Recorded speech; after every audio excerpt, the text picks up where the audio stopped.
Agora esta chamada está sendo gravada. Então, hoje, pessoal, eu trouxe um assunto para a gente conversar, que eu acho que é bem legal, bem legal. Todo mundo passa, né? Que são as provações do nosso dia a dia. Bem legal, não é, né? Mas que não tem escapatória. Todo mundo passa, né? Diariamente, inclusive. E muito mais para mim o que eu vou falar do que para vocês, pode ter certeza. Sempre assim, né? Eu consigo sempre programar, tava pensando sobre isso, eu consigo fazer as palestras conforme o que eu estou vivendo, é bem engraçado, né? Mas daí a gente consegue falar melhor, né? É uma coisa que a gente precisa se aprofundar mesmo. Tá, então, se a gente para pensar, né? Provações do nosso dia a dia. Nós somos seres espirituais vivendo uma experiência terrena. Então, aqui já começa a explicar muita coisa, né? Que provações são essas? Para que tanta coisa? Para que tanta turbulência, né?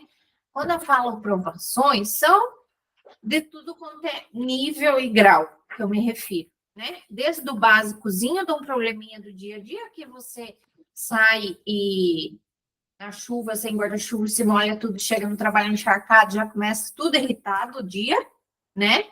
Até um problema mais sério, né? Tipo, descobri que estou com câncer, ou perdi um ente querido, ou, né?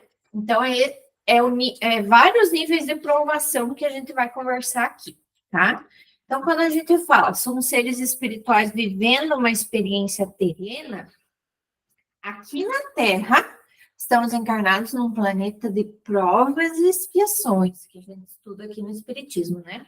Então, aí já começa a justificar muita coisa, né? Não é só aqui e agora, né? É muito além. A gente é um ser espiritual que vai reencarnar, reencarnar, reencarnar, já reencarnou muito, né?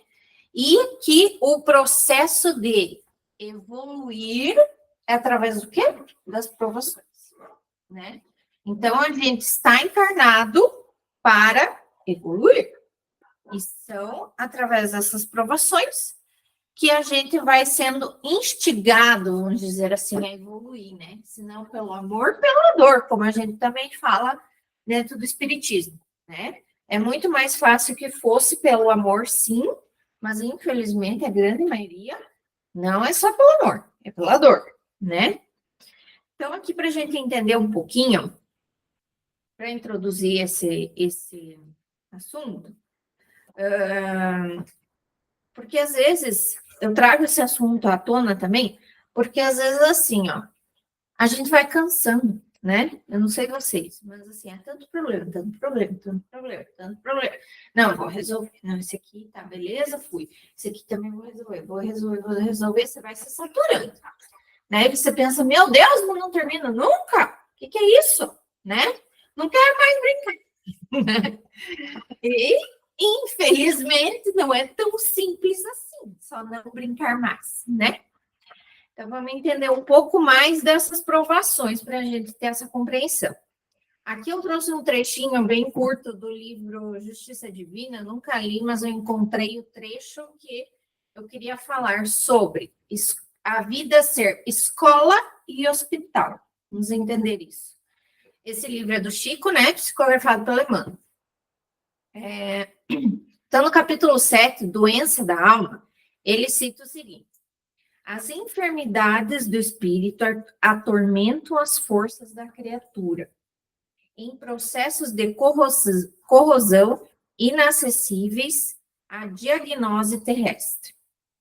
Não observes os semelhantes pelo caleidoscópio das aparências. É necessário reconhecer que todos nós, espíritos encarnados e desencarnados, em serviço na Terra, ante o volume de débitos que contraímos nas existências passadas, somos doentes em laboriosa restauração, né? Então, aqui a gente já começa a entender. Opa, eu tô na Terra a serviço, não tô aqui a passeio, né? Então, aí já vem os perrengues da vida, né?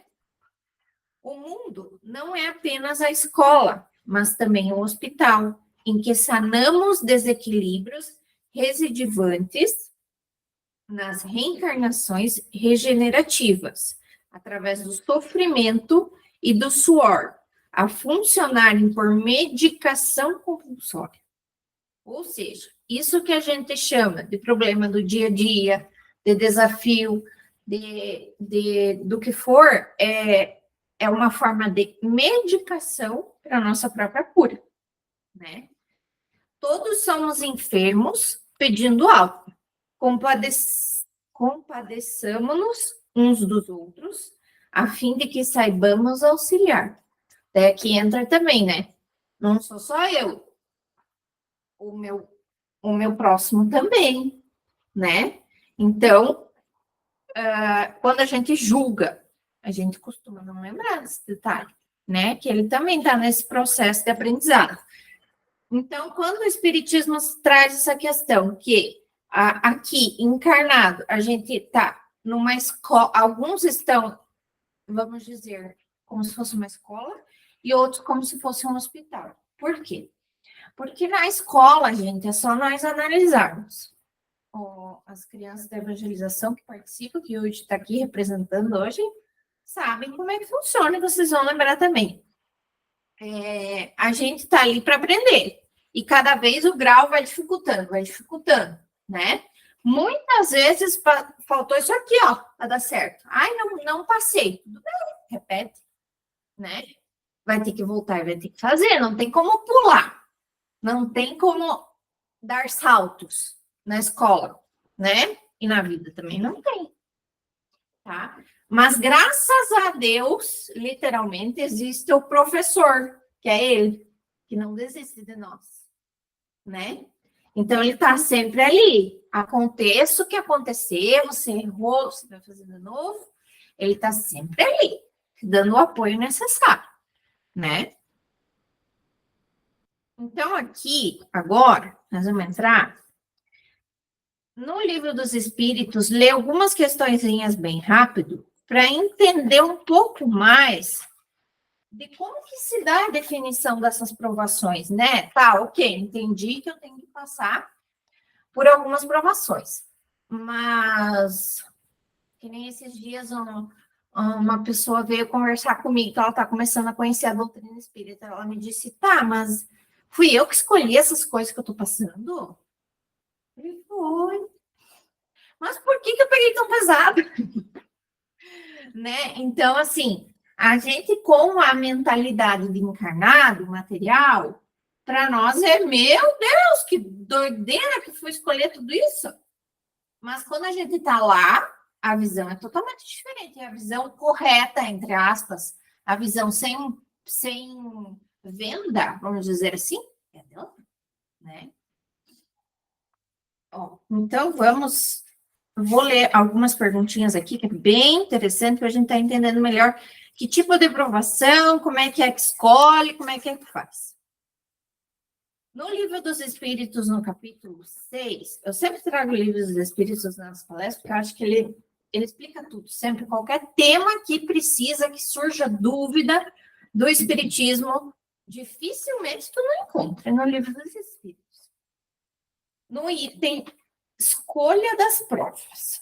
Então, aqui, o Allan Kardec, para quem não sabe, pergunta para os espíritos e eles respondem. Tá? Questão 258. Quando no estado errante e antes de reencarnar-se, o espírito tem a consciência e a previsão das coisas que lhe sucederão durante a vida? E os espíritos respondem. Ele próprio escolhe o gênero de provas que quer suportar. E é nisso que consiste o seu livre-arbítrio. Ele pergunta novamente. Não é Deus que lhe impõe, então, as atribulações da vida como um castigo? E eles respondem: nada ocorre sem a permissão de Deus, pois é Ele quem estabelece todas as leis que regem o universo. Dando ao espírito a liberdade de escolha, deixa-lhe toda a responsabilidade dos seus atos e suas consequências, de maneira que nada entrava o seu futuro. O caminho do bem ou o caminho do mal lhe está aberto. Se sucumbe, resta-lhe a consolação de que nem tudo se acabou para ele. Deus, na sua bondade, lhe dá a oportunidade de recomeçar o que foi mal feito. É necessário, aliás, distinguir o que é a obra da vontade de Deus e o que é a vontade do homem. Se um perigo vos ameaça, não fostes vós que criastes, mas Deus. Contudo, pela própria vontade, a ele vos expondes, porque vedes um meio de adiantar-vos, e Deus o permitiu. Ou seja, o que ele está dizendo aqui? Que se surgiu uma ameaça, como ele fala, Deus permitiu que acontecesse para que ele fosse um meio de adiantamento do seu processo, né? Porque, claro que Deus tem a visão de tudo e sabe muito bem o que acontece com cada um de nós. Então, se você não está preparado para adiantar alguma coisa, ele não vai te adiantar nada, né? Muitas pessoas vêm com um planejamento encarnatório X, ele se desenvolve tanto que Deus permite ir além, porque a pessoa foi 10 na prova lá da escola, né? Agora, existe ao contrário? Existe, infelizmente, mas aí é que entra o que Deus disse aqui, que ele vai dar uma nova chance, que é o quê? A reencarnação, né? Então quer dizer que a gente está aqui reencarnado, todo mundo errou? Não, é muito além dessa percepção, sabe? A gente tem muito mais provação do que a gente imagina. E todos têm o que melhorar e o que evoluir, né? Porque se fôssemos espíritos perfeitos, não estaríamos aqui, né? Então, todos nós temos o que melhorar, tá? Pergunta 259. Se o espírito pode escolher o gênero de provas que deve suportar, segue-se daí que todas as tribulações que experimentamos na vida foram previstas e escolhidas por nós? E eles respondem: todas não é a palavra, pois não se pode dizer que escolhestes e previstes tudo que vos acontece no mundo. Até as menores coisas, escolhestes o gênero de provas. Os detalhes são consequências da vossa posição e, frequentemente, dos vossos próprios atos. Se o espírito quis nascer entre malfeitores, por exemplo, ele sabia a que arrastamentos se expunha, mas não cada um dos atos que viria a praticar e que são resultado da sua vontade ou do seu livre-arbítrio. Ou seja, aqui ele cita um exemplo, né, de uma pessoa que nasce numa família malfeitor, mau caráter, vamos dizer assim, né? Ele sabia que ele iria naquela família. Ele escolheu. Mas os detalhes do que vai acontecer, tipo uma traição, enfim, ele não sabe. Aí é o desenrolar do processo, né? Então, esses miúces, a pessoa, o encarnado não sabe. Vai do seu livre-arbítrio. O espírito sabe que escolhendo tal caminho, terá que suportar tal gênero de luta. Sabe também que a natureza das vicissitudes que enfrentará, mas não sabe quais acontecimentos aguardam. Os detalhes dos acontecimentos nascem das circunstâncias e da força das coisas. Somente são previstos os grandes acontecimentos que influenciam no seu destino. Tá? Na pergunta 260, Como o espírito pode querer nascer no meio de pessoas má? E a resposta: é necessário que ele seja colocado num meio onde possa suportar a prova que pediu. Pois bem, é preciso que haja analogia nas situações. Para lutar contra o instinto do roubo, é preciso que se encontre entre pessoas dadas à prática de roubar, né? Então, isso é com todas as provações da nossa vida, né? Vou dar um exemplo, eu tô tentando ser uma pessoa mais pacienciosa. Aí vem várias provaçõezinhas para mim, né? Vem um ali me incomoda, vem um no trabalho e faz não sei o que para mim. Vem o outro, vem o cachorro e mija no meu pé. Vem várias provaçõezinhas. Vamos ver se a senhora adquiriu a paciência mesmo ou não, né? E assim é com todas as coisas, né? Como é que eu vou saber se eu aprendi ou não aprendi se eu não sou colocado a teste, né? Como na escola, a prova. A prova é de que você aprendeu.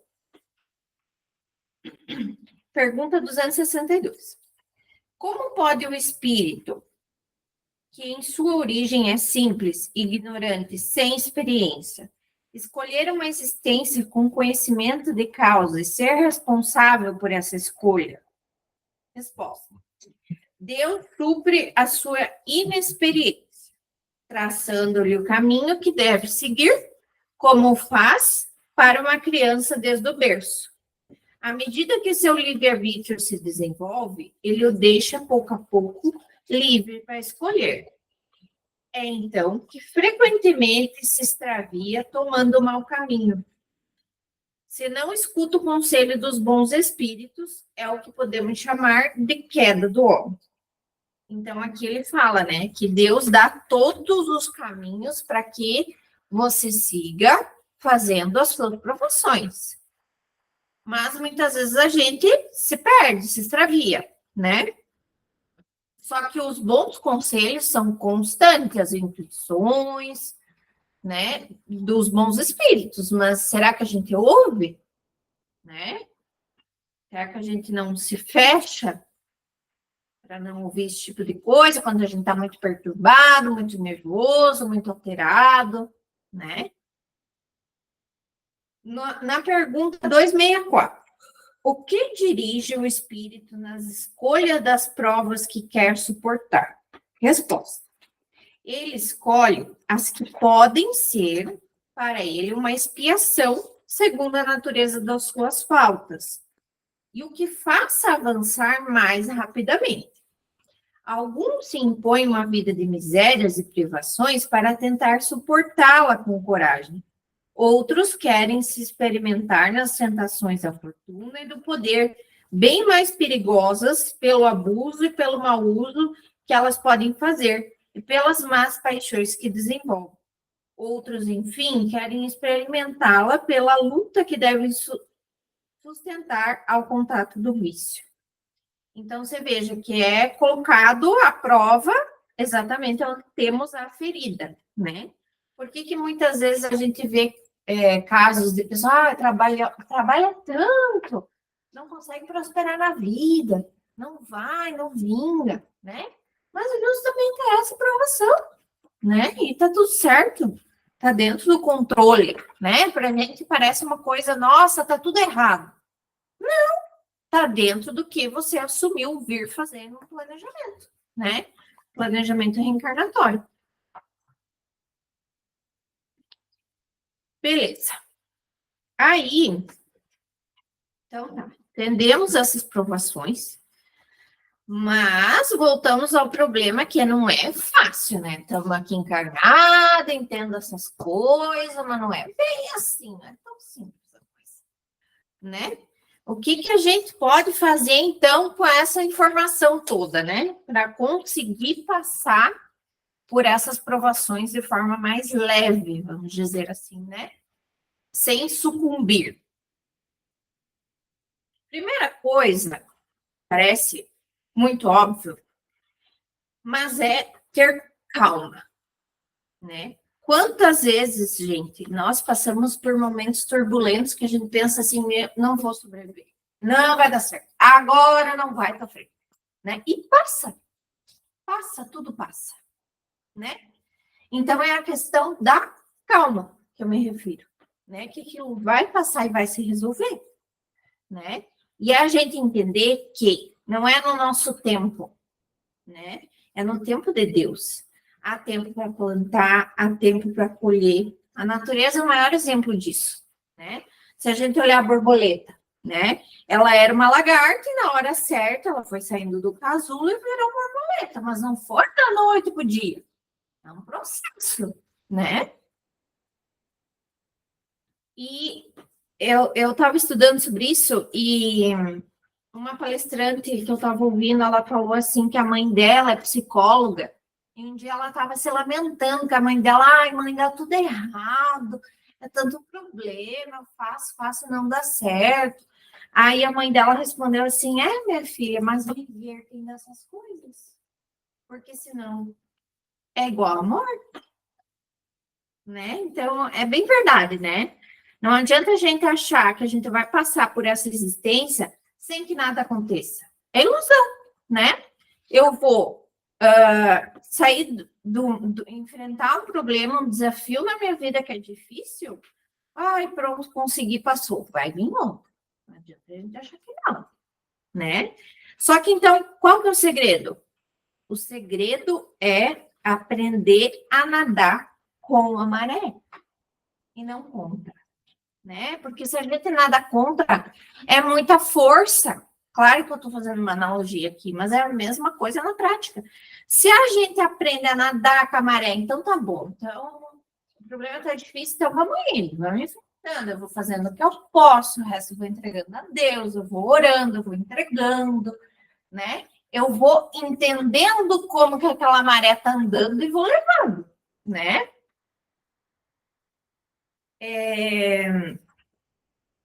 E as coisas precisam de tempo, né, para se encaixar. Não é no nosso imediatismo como encarnado que as coisas vão se resolver, né? Então, outra coisa que eu li que achei interessante é pressa de viver também é pressa de morrer, né? Porque quantas vezes a gente quer que uma situação passe logo? Ai, eu quero que isso acabe logo para me livrar logo.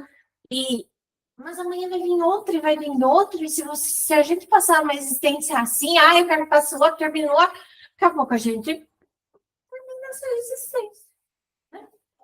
E aí eu não curti a viagem, que o segredo é esse, né? A gente aprender a curtir o processo, que esse é o viver, né? E as provações que a gente enfrenta, elas são elas que vão nos fazer avançar, né? Como a gente estava conversando. E quando elas vêm, a gente percebe que não é possível ser feliz, né? Porque tá uma situação difícil, como é que eu vou ser feliz? Porém, é possível estar em paz. Feliz não, mas em paz é possível. Como? Aceitando, né? Porque muitas vezes o que a gente faz? A gente não aceita, e aí a gente luta contra, porque é uma forma com que eu interpreto aquilo ali.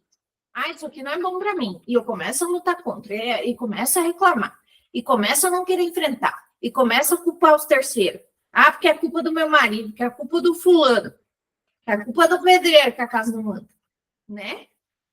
Então, se a gente aceita, na hora vem a sensação da paz, né?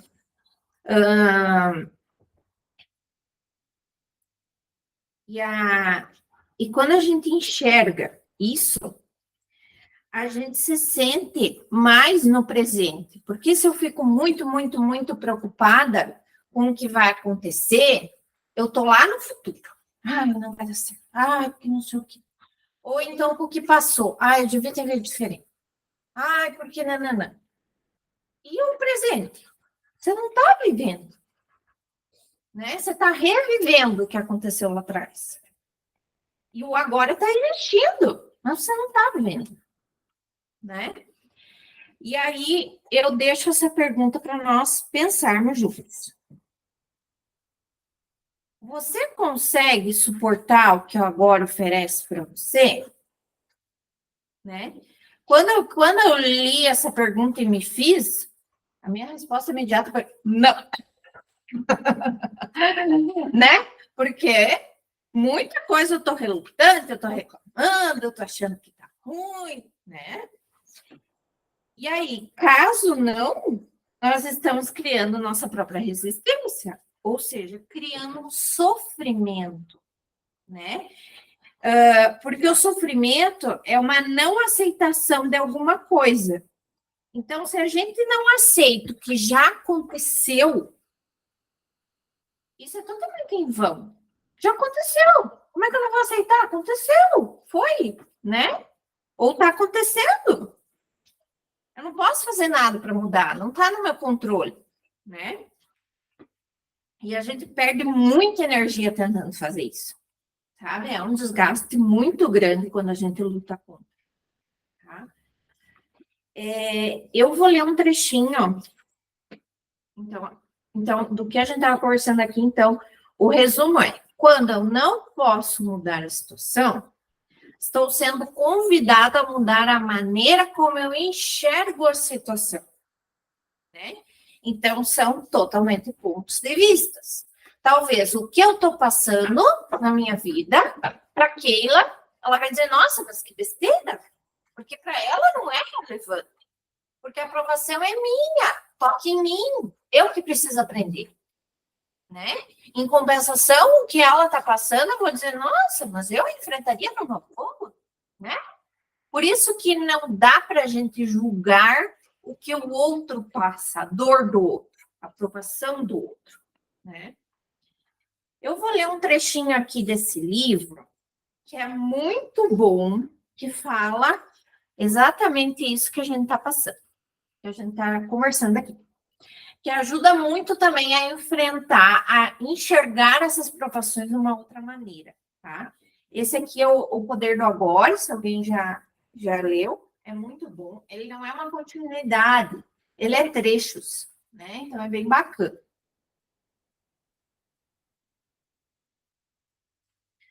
Aqui também é como se fosse o livro dos espíritos, porque uma pessoa faz a pergunta e o autor do livro responde, tá?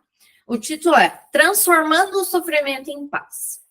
A pergunta é a seguinte: li a respeito de um filósofo na Grécia Antiga que, ao saber da morte do filho em um acidente, respondeu: eu sabia que ele não era imortal. Isso é entrega? Se for, ela não a deseja a mim. Existem algumas situações em que a entrega parece uma coisa forçada e até desumana. E aí ele fala, né? O autor do livro responde: suprimir nossos sentimentos não é entrega. Em situações extremas, pode ser impossível aceitar o agora, mas sempre temos uma segunda chance na entrega. Nossa primeira chance, então vamos lá, nossa primeira chance é nos entregarmos a cada instante à realidade do momento, sabendo que aquilo não pode ser desfeito, porque já é. Então é o que a gente estava conversando. Dizemos sim àquilo que é ou aceitamos o que não é. Então, fazemos o que tem que ser feito e o que quer que a situação exija.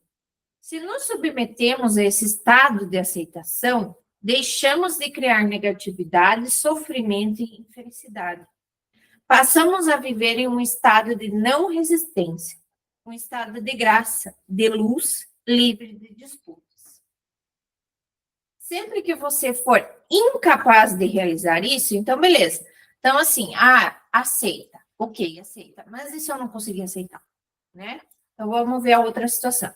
Sempre que você for incapaz de realizar isso, você está criando alguma forma de dor, alguma forma de sofrimento. Pode parecer que é a situação que está causando o sofrimento, mas não é bem assim. A responsabilidade é a sua resistência. Aqui está a segunda chance de entrega. Se você não consegue aceitar o que está lá fora, aceite então o que está dentro. Isso quer dizer, não resista ao sofrimento.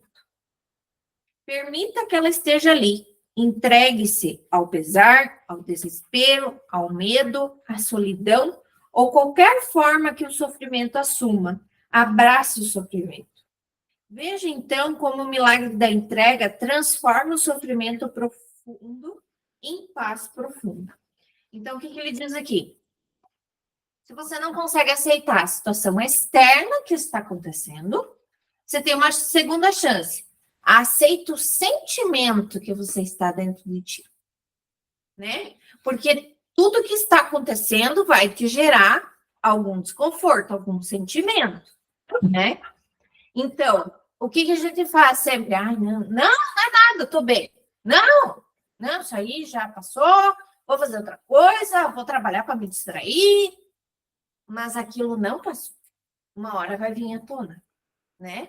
Então, é o aceitar aquele sentimento, acolher o sentimento, né? Isso me veio, me lembrou quando eu tive desencarnes da minha família. Eu não conseguia, tipo, aceitar o fato, né, externo. Mas aí, o primeiro desencarne que eu tive na família, eu não seguia a doutrina espírita, então nada disso funcionou. Não, no último, que eu já conhecia a doutrina espírita, eu não conseguia aceitar o externo, que eu estava triste, porque eu estava, né, muito decepcionada, muito, enfim. Mas o dentro, eu consegui, sabe? Como? Sofria horrores, mas aceitava que eu estava sofrendo e falava para as pessoas: tô triste, tô mesmo, e nananã, por causa disso, por causa daquilo, mas eu sei que a vida continua, né? Só que eu aceitava aquela dor, apesar disso, eu não fechava o olho, não, chorava, me acabava, sabe? Deixava viver aquilo, né? Aí ele pergunta, depois dessa afirmação, ele pergunta: não consigo entender como que alguém pode entregar ao sofrimento. Como você já mencionou, o sofrimento não é entrega. Como poderia me entregar a não entrega? E ele responde: quando a sua dor é profunda, tudo o que se disser a respeito de entrega vai provavelmente lhe parecer superficial e sem sentido. Você provavelmente tem um grande anseio de escapar e de não se entregar a ele. Você não quer sentir o que está sentindo. Mas não tem escapatória, nenhuma saída. Existem algumas pseudo-saídas, como trabalho, bebidas, drogas, a raiva, as projeções, mas elas não libertam você do sofrimento. Quando você nega o sofrimento emocional, tudo que você faz ou pensa fica contaminado por ele. Quando não existe caminho para fora, existe sempre um caminho através. Portanto, não fuja do sofrimento, enfrente-o, sinta-o plenamente. Sinta-o, mas não pense a respeito dele. Fale dele se necessário, mas não crie uma história na sua mente a respeito dele.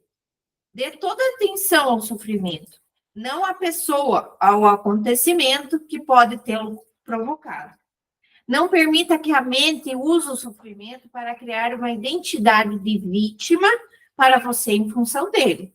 Sentir pena de si mesmo e contar a sua história aos outros vai fazer com que você fique paralisado no sofrimento. Se for impossível se afastar desse sentimento, a única possibilidade de mudança é se mover em direção a ele. Do contrário, nada vai mudar. Portanto, dê a sua completa atenção ao que você sente e evite dar nome a isso mentalmente. Parece até meio contraditório, né? Mas como que eu... É porque o que você sente é separado do que a mente cria, né? Sentimento é uma coisa que você não controla, que vem, é natural. A mente, você cria histórias, né? Então, o que ele está falando aqui, ó? Para a gente não alimentar o vitimismo. Tipo assim, a minha história lá, voltando à minha história. Mas o fulano faleceu. Mas, é culpa do Beltrano, não era para ter sido assim, mas não podia, mas foi antes, mas não sei das quantas. vai resolver, gente. Né? Aceite o que você está sentindo, absorva, né? Porque uma hora aquilo ali, eu lembro em mim, que foi alguns dias assim, mas o tempo foi aliviando, foi curando, foi amenizando, até que a gente consiga retomar em si, vamos dizer assim, né? Mas culpar, terceirizar, é fuga, né? Observe-o, mas não deixe guiar por ele. Permaneça colocando a sua atenção no sofrimento, permaneça sentindo o pesar, o medo, o pavor, a solidão, o que for. Fique alerta, fique presente com todo o seu ser, com cada célula do seu corpo. Ao fazer isso, você está trazendo luz à escuridão. Nesse ponto, você não precisa mais se preocupar com a entrega. Ela já aconteceu. Como? A atenção completa é a aceitação completa, é a entrega. A presença remove o tempo. Sem o tempo, nenhum sofrimento, nenhuma negatividade consegue sobreviver. Então, aqui a gente consegue introduzir bem essa questão de como encarar essas provações, né? Eu trouxe uma frasezinha de Emmanuel para nós encerrar, onde ele fala: cada encarnação é como se fosse um atalho nas estradas da ascensão. Por esse motivo, o ser humano deve amar a sua existência de lutas e de amarguras temporárias, porquanto ela significa uma bênção divina, quase um perdão de Deus, né? Então, isso é muito bonito, assim, de ver o quanto a gente, com certeza, foi errante em outras existências, sem dúvida nenhuma. Essa é a nossa melhor existência, né? E o quanto Deus nos dá a oportunidade de fazer diferente, né? E se a gente está conectado com a fé, isso dá mais força e nos sustenta a passar pelas provações. Porque é a gente com a gente mesmo até o final, né? A gente nasce sozinho, a gente morre sozinho, né? Então, fica aqui a minha sugestão de vocês experimentarem para mim também, ó. Deixar a vida acontecer. Solta as mãos do controle. Entrega para Deus, né? Todas as aflições, todas as preocupações, e a gente vai ver o quanto Deus responde através das pessoas e das situações. Certo, povo? Era isso.